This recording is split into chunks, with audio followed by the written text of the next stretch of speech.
जीवनाची गंमत अशी, आधी इशारा देत नाही, थेट पायाखालची जमीन खेचून घेते.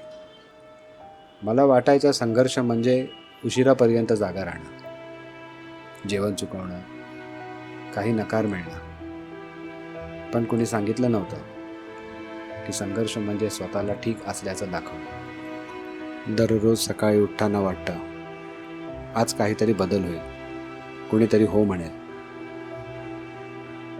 पण तो दिवस येईपर्यंत मी इथेच बसतो, या थंड जिन्यावर माझे अपयश मोजत आणि कसे तरी विश्वास ठेवत की एकदा तरी नशीब माझ्याही बाजूने उभं राहील.